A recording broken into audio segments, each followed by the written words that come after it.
அஸ்ஸலாமு அலைக்கும் வரஹ்மத்துல்லாஹி வபரகாத்துஹு. அல்ஹம்துலில்லா. அல்லாஹும்ம ஸல்லி அலா முஹம்மதின் வஅலா ஆலி முஹம்மதின் வபாரிக் வஸல்லிம். இன்னைக்கு நம்ம பாத்தீங்கன்னா ஒரு அழகான ஒரு டிப்ஸ் தான் பார்க்க போறோம். நபி அவர்களுடைய காலத்திலிருந்து பின்பற்றக்கூடிய ஒரு டிப்ஸ். ஏன்னா எல்லாருக்குமே அந்தந்த காலத்துல அவங்கவுங்களுடைய அழகை பராமரிப்பது அப்படிங்கிறது ஒரு முக்கியமாக இருந்திருக்கும். இன்னும் சொல்ல போனா அழகு அப்படிங்கிறது அல்லாஹ் நமக்கு கொடுத்த அமானிதம். அல்லாஹ் நமக்கு கொடுத்த உடலையும் அவன் கொடுத்த தோற்றத்தையும் பராமரிப்பதும் நமக்கு அவசியமா இருக்கு. அதுல முடி பிரச்சனைங்கிறது எல்லா காலகட்டத்திலயுமே இருந்திருக்கு.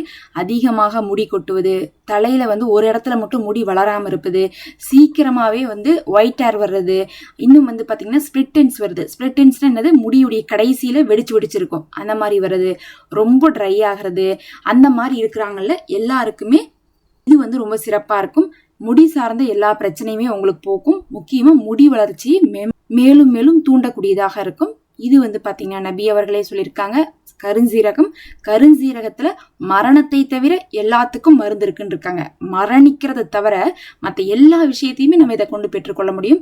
ஸ்கின் கேருக்கு, ஹெல்த் கேருக்கு, இன்னும் ஹேர் கேருக்குன்னு சொல்லிட்டு எல்லாத்துக்குமே தனித்தனியா இதனுடைய பயன்பாடு இருக்கு. அதுல இன்னைக்கு கருஞ்சீரகத்தை எப்படி ஹேருக்கு பயன்படுத்தலாம்னு சொல்றேன்.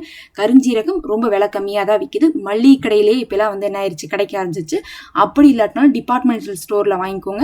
சும்மா கம்மியா வாங்கினா போதும். ஒரு 50 கிராம் 100 கிராம் கருஞ்சீரகம் வாங்கி வச்சுக்கிட்டீங்கன்னா ஒரு தடவை அதவே நீங்க ஒரு வருஷத்துக்குலாம் யூஸ் பண்ணிக்கலாம்.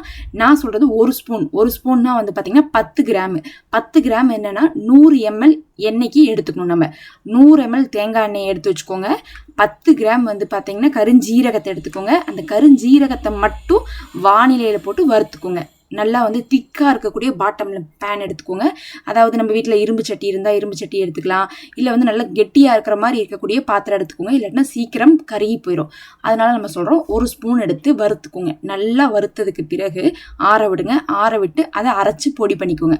இப்ப 10 கிராம் கருஞ்சீரக பொடி எடுத்திருக்கீங்களா, இதை 100 ml தேங்காய் எண்ணெயில கலந்துக்கோங்க. அது என்ன தேங்காய் எண்ணெயா இருந்தாலும் பரவாயில்ல. அதுவும் பாத்தீங்கன்னா செக்கில் ஆட்டினதுல இன்னும் பெஸ்ட் தான். அதுல கலந்துக்கோங்க. நல்லா மிக்ஸ் பண்ணிட்டு இதை இப்ப சூடு பண்ணும். நேரடியா அடுப்புல வச்சு சூடு பண்ணக்கூடாது. எப்படி பண்ணணும்னா, ஒரு பாத்திரத்துல தண்ணி வைங்க. அந்த தண்ணியை தான் நீங்க என்ன பண்ணும், டைரக்டா அந்த பாத்திர தண்ணியை மட்டும் அடுப்புல வச்சு கொதிக்க வைங்க. அந்த தண்ணி கொதிக்கும்ல, கொதிக்கக்கூடிய நேரத்துல மேல இந்த கலந்து வச்சிருக்கோம்ல எண்ணெயும் இந்த கருஞ்சீரக பொடியும் அதை மிக்ஸ் பண்ணி வச்சிருக்கக்கூடிய அந்த பாத்திரத்தை அந்த தண்ணி கொதிக்கக்கூடிய தண்ணிக்கு மேல வச்சு நீங்க என்ன பண்ணணும், இதை சூடு பண்ணும். அப்ப கீழே இருக்கக்கூடிய பாத்திரத்துல இருக்கக்கூடிய தண்ணி சுட்டு அந்த தண்ணி கொதிக்கக்கூடியதுல மேல என்ன ஆகுது, இன்னொரு பாத்திரத்துல மிதந்துட்டு இருக்குது. இது இட்லி மாதிரி வேக வைக்கக்கூடாது. தண்ணிக்கு மேலதான் அந்த பாத்திரத்தை மிதக்க விடணும். அப்ப தண்ணியுடைய சூட்ல அது குக் ஆகணும். அதுக்காக நீங்க என்ன பண்ணிக்கோங்கன்னா, நீங்க அந்த 100 ml இருக்கக்கூடிய எண்ணெயை எந்த பாத்திரத்துல எடுத்துருக்கீங்களோ அதை விட கொஞ்சம் பெருசா இருக்கக்கூடிய பாத்திரத்துல தண்ணி வச்சுக்கோங்க. அப்பதான் கீழே இருக்கக்கூடிய தண்ணி பாத்திரத்துக்கு மேல இன்னொரு பாத்திரம் வச்சாலும் அந்த தண்ணி பாத்திரம் இது கூட மிக்ஸ் ஆகாம இருக்கும். அப்ப மேல வச்சு நீங்க கலக்குங்க. இப்படிதான் பாத்தீங்கன்னா பொதுவாவே இந்த கேக் செய்யறதுலாம், சாக்லேட் செய்யறதுலாம் போடுவாங்க. நீங்க வீடியோ பார்த்துருந்தா தெரிஞ்சிருக்கும். ஷார்ட்ஸ்ல எல்லாம் இதெல்லாம் யூஸ் பண்ணுவாங்க. அதனால அந்த மெத்தட்ல தான் நம்ம டபுள் பாயில் மெத்தட் அப்படின்னு சொல்லுவாங்க. இதை டபுள் பாயில் மெத்தட்ல காய்ச்சிக்கோங்க. ஒரு 10 நிமிஷம் நல்லா சூடானதுக்கு பிறகு ஆஃப் பண்ணிடுங்க. எண்ணெய் நல்லா சூடாயிருச்சுன்னா அந்த பவுடரும் மிக்ஸ் ஆயிடுச்சுன்னு அர்த்தம். ஆஃப் பண்ணிட்டு அந்த எண்ணெயும் அந்த பவுடர் மிக்ஸ் இருக்குல்ல, அதை எடுத்து தனியா வச்சிருங்க. ஒரு 1/4 மணி நேரம் ஆறட்டும். ஆறுனதுக்கு பிறகு அதை வடிகட்டுங்க. நல்லா வடிகட்டிருங்க. ஒரு தடவைக்கு 2 தடவை வடிகட்டுங்க. திக்கான காட்டன் வெள்ளை துணி இருந்தா அதுல போட்டு வடிகட்டலாம்.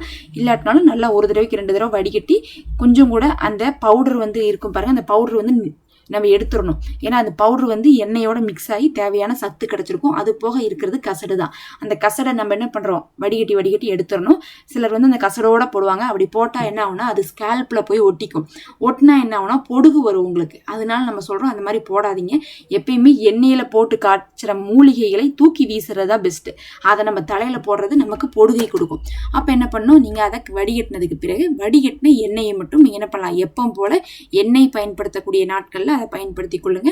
எப்பயும் எப்படி போடுவீங்களோ அப்படி போட்டுக்கோங்க. நல்ல முடி வளர்ச்சியை தூண்டும். கருமையா வளரும், அடர்த்தியா வளரும், முடி கொட்டுறது நிற்கும். இன்னும் நிறைய பிரச்சனைகளுக்கு அது தீர்வா இருக்கும். முடி சார்ந்த விஷயத்துக்கு ஒரு சிலர் என்ன பண்றாங்கன்னா, இதுலயே காய்ச்சும் போது சும்மா ஒரு 1/2 ஸ்பூன் அளவுக்கு வெந்தயத்தையும் சேர்த்து போட்டுக்கிறாங்க. ஏன் போடுறாங்கன்னா, கருஞ்சீரகம்னா சூடு, அதனால நான் வெந்தயம் போட்டுக்கிறேங்கிறாங்க.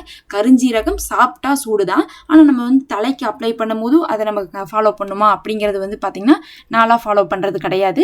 எனக்கு வெந்தயம் குளுமை இல்லை, ஓகே தான், எனக்கு சேர்ந்துக்குங்கிறவங்க நீங்கள் தாராளமாக வெந்தயமும் கொஞ்சோன்னு என்ன பண்ணலாம், காய்ச்சும் போது போட்டலாம். கருஞ்சீரகத்தை பொடியாக போடுங்க, வெந்தயத்தை முழுசாகவே போடலாம் காய்ச்சும் போது. அதுக்கப்புறம் வடிகட்டி எடுத்துருவோம் நம்ம. அந்த வெந்தயம் அப்படிங்கிறது முடிக்கு ரொம்ப நல்லது தான், எந்த சந்தேகமும் இல்லை. குளுமையாக இருக்குங்கிறதுனால தான் நம்ம வெந்தயத்தை வந்து அவாய்ட் பண்ணுறோம். ஆனால் கருஞ்சீரகத்தோடு வெந்தயம் போடும்போது கருஞ்சீரகத்துடைய ஈட்டை வந்து வெந்தயம் கரைக்குது அப்படின்னு சொல்லிட்டு சரிசமம் பண்ணுது அப்படின்னு சொல்லிட்டு சொல்லப்படுது. அதனால் நீங்கள் தனியாக கருஞ்சீரகம் போட்டும் பயன்படுத்தலாம், வெந்தயமும் சேர்த்தி போட்டும் காய்ச்சி என்ன பண்ணலாம் பயன்படுத்தலாம். 100 கிராம் 100 ml எண்ணெய்க்கு 10 கிராம் வந்து பார்த்தீங்கன்னா பவுடர், அதான் கணக்கு. இதை நீங்கள் ட்ரை பண்ணி பாருங்கள்.